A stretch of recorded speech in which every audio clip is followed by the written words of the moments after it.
जय हिंद दोस्तों, ज्ञान एकेडमी प्रयागराज में एक बार आपका पुनः स्वागत है।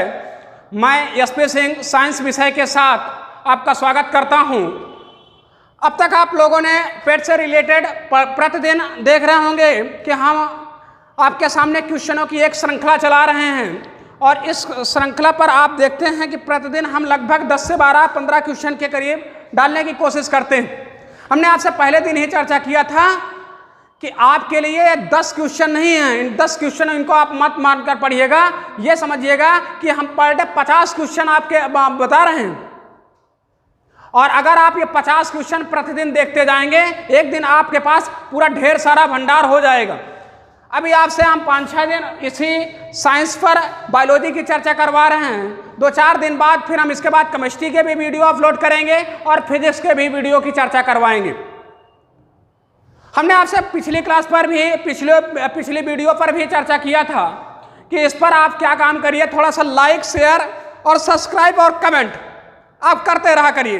लाइक में हमने आपसे बताया था अंगूठा दिखाइए, अंगूठा ऐसे मत दिखाइएगा, अंगूठा ऐसे दिखाना है आपको।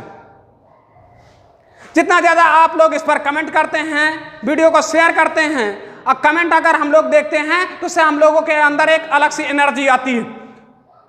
लगता है कि हाँ, पेट वाले में हमें अपने चैनल से बच्चों को अधिक से अधिक बच्चों को सिलेक्ट करवाना है। आते हैं इस पर, आपसे पिछले वीडियो पर भी हमने चर्चा किया था और वीडियो पिछला वाला कुछ क्वेश्चन रह गए थे, उनकी भी आज मैं चर्चाएं करूंगा। और आज स्टार्टिंग से अगर मैं चर्चा करूं तो पेट से रिलेटेड पहला जो क्वेश्चन आपके सामने है, मलेरिया रोग से शरीर का कौन सा अंग प्रभावित होता है?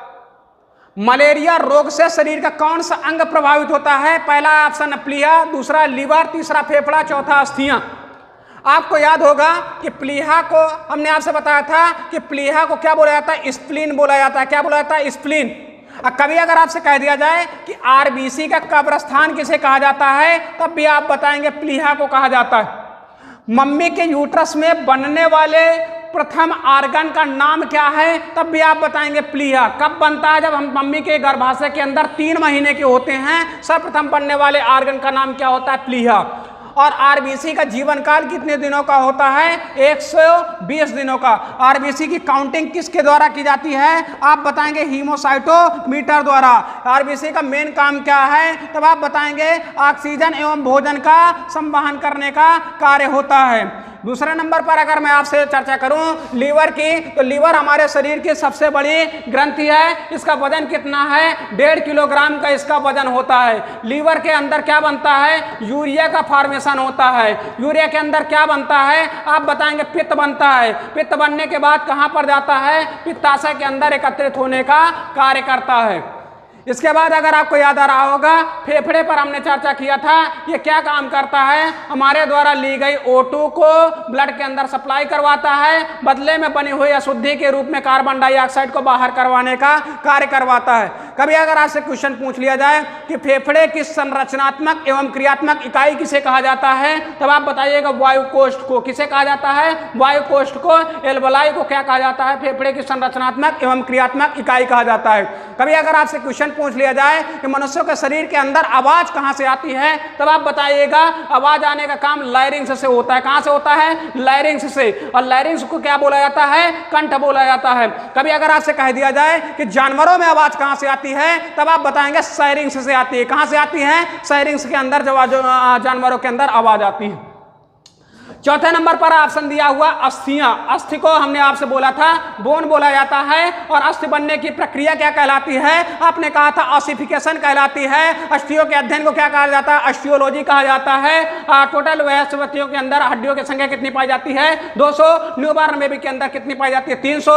शरीर की सबसे बड़ी हड्डी का नाम क्या है? फीमर। सबसे छोटी हड्डी का नाम क्या है? स्टेपीज। और कौन सी हड्डी मूवेबल होती है? मैंडिबल्स। कहां पर पाई जाती है? जबड़े के अंदर। और एक कौन सी हड्डी हड्डी है जो मूवेबल होती है? अब बताएंगे ये वाली। लड़का और लड़की में अगर कभी पहचान करना हो कौन सी हड्डी के द्वारा पहचान की जा सकती है? आप बताएंगे ये वाली हड्डी। इस हड्डी को बोला जाता है क्या? हायार्ड बोन। क्या बोला जाता है? हायार्ड बोन बोला जाता है। कॉलर बोन किसे बोला जाता है? क्लेविकल नामक हड्डी को बोला जाता है। रिब्स आपस में 12 जोड़ी जो रिब्स हैं आपस में किस हड्डी के द्वारा जुड़ी होती हैं? आप बताएंगे स्टर्नम नामक हड्डी के द्वारा जुड़ी होती हैं। हड्डियों से संबंधित एक बीमारी होती है जिस बीमारी का नाम होता है ऑस्टियोपोरोसिस। पोर मतलब छिद्र हो जाना। हड्डियों के अंदर अगर छोटे छोटे छिद्र होने लगे तो उसे बोला जाता है ऑस्टियोपोरोसिस। क्या बोला जाता है? ऑस्टियोपोरोसिस बोला जाता है। हड्डी अगर ऐसे व्यक्तियों के अंदर अगर छोटे छोटे छिद्र हो गए तो अगर थोड़ा सा भी धक्का लग गया, अगर गिर गया तो तुरंत हड्डी टूट जाती है। और हड्डी अगर टूट गई और कई खंडों में टूटती है, इस बीमारी को बोला जाता है, हड्डियों से संबंधित इसे बोला जाता है ऑस्टियोपोरोसिस। क्या बोला जाता है? ऑस्टियोपोरोसिस। आते हैं अगले नंबर पर क्वेश्चन की अगर मैं आपसे चर्चा करवाऊं। दूसरा क्वेश्चन है स्कर्वी रोग के इलाज में उपयोगी है। बहुत अच्छा क्वेश्चन है। आप लोग जानते होंगे कि आपको बताया गया होगा विटामिन, और विटामिन की किताब पर बताया जाता है कि विटामिन की खोज किसने किया? कई सारे बिकु इसे मानती हैं फंक नामक वैज्ञानिक ने। जबकि विटामिन की खोज किसने किया था? आप बताएंगे एआई लुनिन नामक वैज्ञानिक ने किया था। विटामिन होती कितने प्रकार की है? आप बताएंगे विटामिन 2 प्रकार की होती है। एक का नाम है जल में घुलनशील विटामिन, दूसरे का नाम होता है वसा में घुलनशील विटामिन। और जल में घुलनशील विटामिन कौन कौन सी है? बी और सी। वसा में घुलनशील कौन कौन सी है? ए, डी, ई और के। कैसे आप याद रखेंगे? जा और ला 2 शब्द, और जल में घुलनशील विटामिन भी कितनी है? 2, बी और सी। तब भी अगर आप भूल जाएं तब कैसे याद रखेंगे? गई भैंस पानी में, गई भैंस जल में, गई भैंस पानी में, अर्थात भैंस कहां पर गई? पानी में। भैंस, भैंस, भा अर्थात बी, स अर्थात सी, अर्थात बी और सी जल में घुलनशील विटामिन है। वसा में घुलनशील विटामिन कौन कौन सी है? ए, डी, ई और के। एक फार्मूला आपको बताया जाता है कीड़ा। क्या बताया जाता है? कीड़ा, के, ई, डी और ए। ये किसके अंदर है? तब आप बताएंगे वसा के अंदर घुलनशील विटामिन है।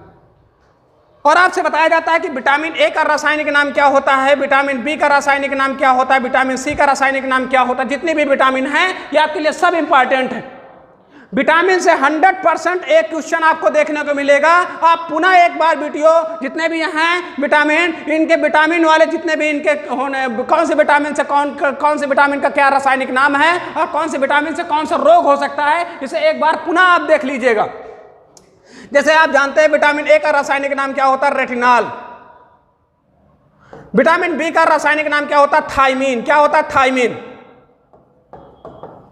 विटामिन सी का रासायनिक नाम क्या होता है? एस्कॉर्बिक अम्ल। क्या नाम होता है? एस्कॉर्बिक अम्ल। विटामिन डी का रासायनिक नाम क्या होता है? कैल्सीफेरॉल।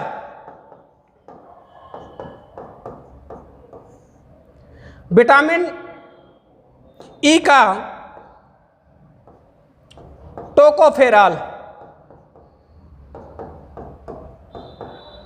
और विटामिन की का क्या होता है? नैप्थोक्विनोन। क्या नाम होता है? नैप्थोक्विनोन। विटामिन ए की कमी से कौन सा रोग? रतौंधी। बी से बेरी, विटामिन सी से स्कर्वी, विटामिन डी से रिकेट्स, विटामिन ई से नपुंसकता या बांझपन, विटामिन ई से रक्त का थक्का न जमना, रक्त का थक्का न जमना। स्कर्वी नामक रोग के इलाज में कौन उपयोगी होता है? अर्थात ये पूछा है स्कर्वी रोग किसकी वजह से होता है, तब आप बताएंगे विटामिन सी। और विटामिन सी का सबसे अच्छा स्रोत क्या माना जाता है? जितने भी खट्टे फल होते हैं, खट्टे फल अर्थात कौन सा? आंवला। कौन सा? आंवला। अर्थात दूसरे का ऑप्शन कौन सा होगा? दूसरे का ऑप्शन होगा सी वाला। अगले नंबर पर मैं अगर चर्चा करूं, मलेरिया की दवा कुनैन किस वृक्ष से प्राप्त की जाती है? आप बताएंगे सिनकोना। कैसे आप इसे याद रखेंगे? मलेरिया, अगर क्वेश्चन पूछा जाए मलेरिया की दवा किस वृक्ष से प्राप्त होती है, आप बताएंगे कुनैन।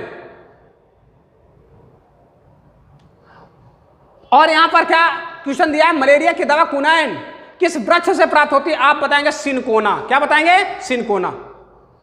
बरगद, बनियान ट्री के नाम से इसे जाना जाता है। पीपल 24 घंटा ऑक्सीजन देता है। ये जितने भी हैं नीम, बरगद और नीम और आपका पीपल और बरगद, ये 24 घंटा ऑक्सीजन देने वाले वृक्ष माने जाते हैं।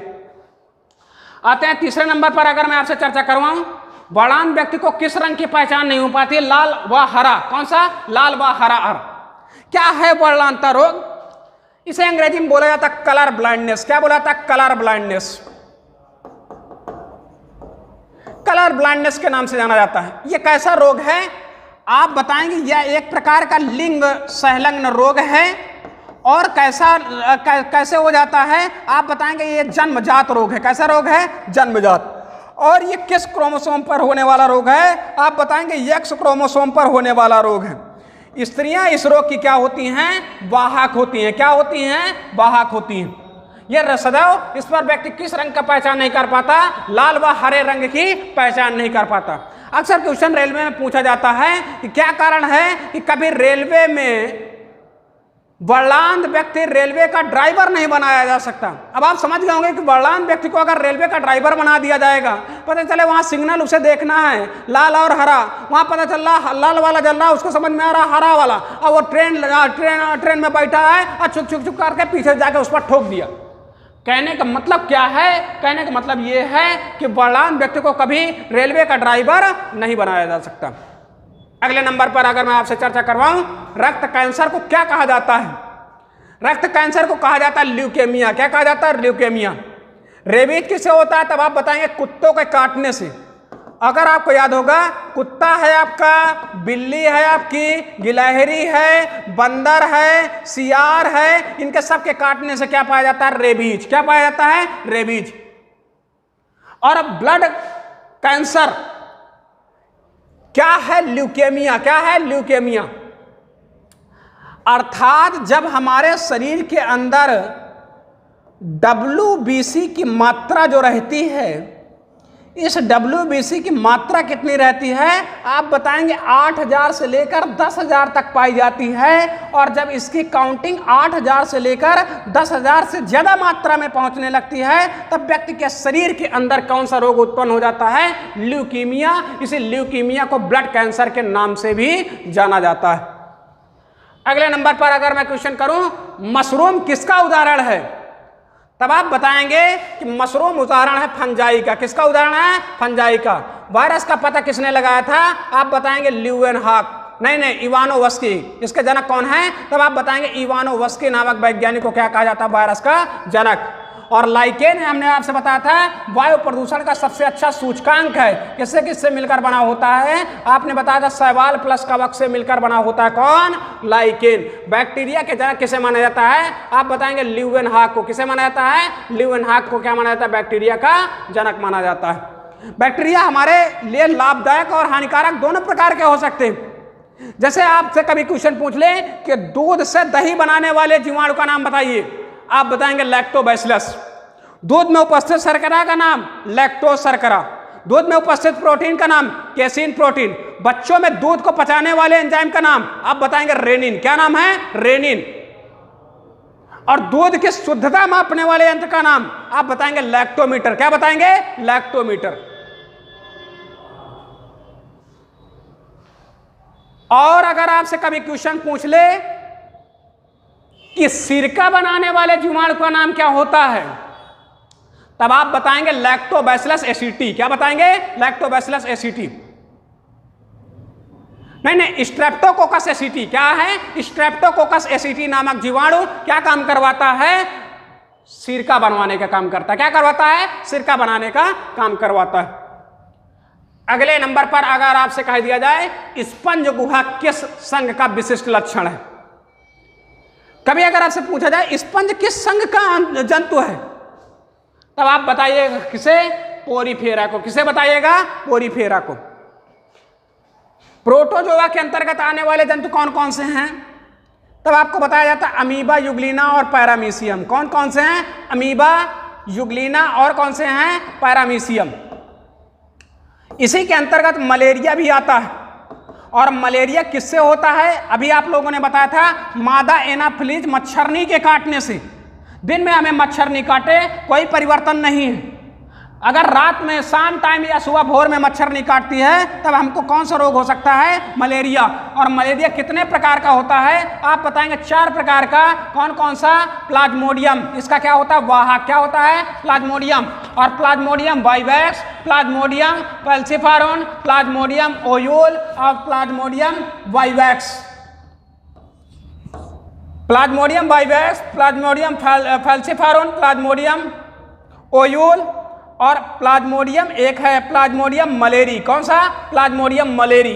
सबसे खतरनाक प्लाज्मोडियम मलेरी। ये सब किसके अंतर्गत आते हैं? संघ प्रोटोजोआ के अंतर्गत आते हैं। कभी अगर आपसे क्वेश्चन पूछ लिया जाए कि अमीबा एक स्थान से दूसरे स्थान तक गमन किससे द्वारा करते हैं? आप बताएंगे कूटपाद द्वारा। इसी कूटपाद को बोला जाता है सूडोपोडिया। क्या बोला जाता है? सूडोपोडिया। अगर कभी आपसे युग्लिना के बारे में पूछा जाए कि युग्लिना एक स्थान से दूसरे स्थान पर गमन की क्रिया किसके द्वारा करता है, तब आप बताएंगे युग्लिना एक स्थान से दूसरे स्थान तक गमन की क्रिया करता है कसाब द्वारा। किसके द्वारा करता है? कसाब द्वारा। अब पैरामीशियम एक स्थान से दूसरे स्थान तक गमन की क्रिया किसके द्वारा करता है? तब आप बताएंगे सीलिया द्वारा। किसके द्वारा करता है? सीलिया द्वारा करता है।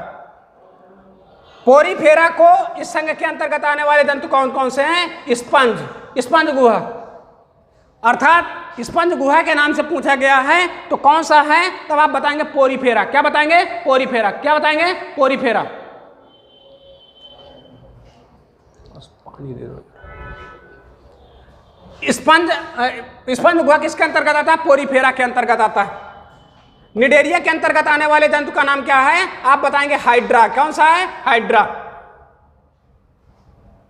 फीताक्रम किसके अंतर्गत आता है? आप बताएंगे हेलमिंथीज के अंतर्गत आता है। इसके बाद अगर मैं आपसे चर्चा करूं पौधे के किस भाग से हल्दी प्राप्त की जाती है, महा इंपॉर्टेंट क्वेश्चन, कई बार एग्जाम में पूछा गया है। पौधे के किस भाग से हल्दी प्राप्त की जाती है? आप लगाइएगा किसे? तना से। किसे लगाइएगा? तना से।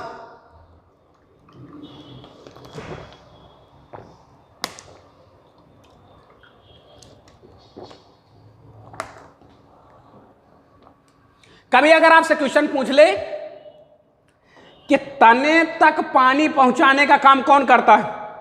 अब पानी कहां से अवशोषित होता है? तो आप जानते हैं जड़ द्वारा जल का अवशोषण होता है और तने तक और पत्ती तक पहुंचना होता है। इसको पहुंचाने के लिए पौधों पर एक ऊतक पाया जाता है जिस ऊतक का नाम है जाइलम। क्या नाम है? जाइलम। और पत्तियों पर बना हुआ भोजन तने पर आना है। तने से कहां पर आना? जड़ पर आना है। तो इस भोजन को पहुंचाने के लिए पौधों पर ही एक ऊतक होता है जिसका नाम क्या होता है? फ्लोएम। क्या नाम होता है? फ्लोएम। तो जल का संवहन कौन करवाता है? जाइलम ऊतक। और भोजन का संवहन कौन करवाता है? आप बताएंगे फ्लोएम ऊतक। कौन करवाता है? फ्लोएम नामक ऊतक करवाता है। पौधों की आयु का पता लगाना किसके द्वारा लगाया जाता है? आप बताएंगे रिंग या वलय के द्वारा। किसके द्वारा? रिंग या वलय के द्वारा पौधों की आयु का पता लगाया जाता है। अगले क्वेश्चन पर अगर मैं आपसे चर्चा करवाऊं तो किसमें प्रकाश ऊर्जा रासायनिक ऊर्जा में परिवर्तित होती है? बहुत अच्छा क्वेश्चन। आप बताएंगे प्रकाश संश्लेषण में। किसमें? प्रकाश संश्लेषण में। आपसे बताया जाता है कि प्रकाश संश्लेषण के द्वारा पेड़ पौधे क्या काम करते हैं? मृदा द्वारा लेते हैं जल और वातावरण से लेते हैं कार्बन डाइऑक्साइड प्लस सनलाइट और पत्तियों पर पाया जाता है पर्णहरिम और अपने लिए बनाते हैं भोजन। बदले में हमको क्या देते हैं? ऑक्सीजन गैस प्लस क्या होती है? कुछ मात्रा में जल क्या होता है? बाहर की तरफ वाष्पोत्सर्जित हो जाता है। तो ये अगर कभी आपसे क्वेश्चन पूछा जाए कि पेड़ पौधे अपने शरीर के अंदर भोजन किस रूप में स्टोर करते हैं, आप बताएंगे स्टार्च के रूप में। और जंतु किस रूप में अपने शरीर के अंदर भोजन स्टोर करते हैं? आप बताएंगे ग्लाइकोजन के रूप में। किस रूप में? ग्लाइकोजन के रूप में स्टोर करते हैं। अगर क्वेश्चन पूछा जाए कि जल कहां से मिलता है, तब आप बताएंगे कि जल का संवहन करवाने वाला कौन है? जाइलम। कौन है? जाइलम नामक ऊतक करवाता है। पर्णहरिम कहां पर पाया जाता है? आप बताएंगे पत्तियों पर। कहां पर पाया जा रहा है? पत्तियों पर। तो प्रकाश संश्लेषण, प्रकाश ऊर्जा को रासायनिक ऊर्जा में कौन परिवर्तित कर रहा है? आप बताएंगे प्रकाश संश्लेषण के दौरान। कौन? प्रकाश संश्लेषण के दौरान। अब तक का सबसे मोस्ट इंपॉर्टेंट क्वेश्चन कि एशिया का प्रथम मानव डीएनए बैंक कहां स्थापित किया गया है, तब आप बताएंगे कि एशिया का प्रथम मानव डीएनए बैंक यह आपका लखनऊ में स्थित किया गया। कहां पर? लखनऊ में स्थित किया गया। और डीएनए का आप जानते होंगे कि डीएनए का पूरा नाम क्या होता है। आपको बताया जाता है कि डीएनए का पूरा नाम डीऑक्सीराइबोन्यूक्लिक अम्ल है। और डीएनए के अंदर पाए जाने वाले क्षार कौन कौन से हैं? आपको बताया जाता है एडेनिन, ग्वानिन, थाइमिन और साइटोसिन। अगर कभी कह दिया जाए कि डीएनए का पता किसने लगाया था, तब आप बताएंगे फ्रेडरिक मिशर ने। किसने लगाया था? फ्रेडरिक मिशर ने। और डीएनए का द्विकुंडली मॉडल किसने दिया था? आप बताएंगे वाटसन एवं क्रिक नामक वैज्ञानिक ने द्विकुंडली मॉडल दिया था। डीएनए से एक कुंडल से डीएनए का व्यास कितना होता है? आप बताएंगे 20 एंगस्ट्रॉम। एक कुंडल से दूसरे कुंडल तक की बीच की दूरी कितनी होती है? 34 एंगस्ट्रॉम। डीएनए कुल कितने प्रकार का होता है? आप बताएंगे 5 प्रकार का, ए, बी, सी, डी और कौन सा? Z DNA. नॉर्मल पढ़ा जाने वाला डीएनए कौन सा है? B DNA. कौन सा? B DNA. तो क्वेश्चन है डीएनए बैंक कहां स्थापित किया गया? आप लगाएंगे कहां पर? लखनऊ में। कहां पर? लखनऊ में। तो आपने आज इन 10 क्वेश्चनों को देखा, कॉपी पे ले लीजिएगा। आप देखिएगा ये प्रत्येक क्वेश्चन आपके लिए एक एक क्वेश्चन 10-10 के बराबर है। आप इनको देखिए और अधिक से अधिक वीडियो को शेयर करिए। और शेयर करने के बाद अगर आपको वीडियो अच्छा लगे तो वीडियो पर लाइक और कमेंट जरूर कर दिया करिए। आज हम आपको 10 क्वेश्चन रखे हैं, कल हम आपके सामने अब प्रतिदिन क्वेश्चनों का लेवल भी बढ़ाएंगे। और लेवल बढ़ाने के बाद आप देखिएगा कि आज हमने 10 डाला, कल हम आपके सामने इससे 10 से ज़्यादा क्वेश्चनों की चर्चा करवाएंगे और अच्छे क्वेश्चन आपको डालेंगे कि आपके एग्जाम पर 100% आने की संभावना रहेगी। आज की क्लास यहीं तक। जय हिंद।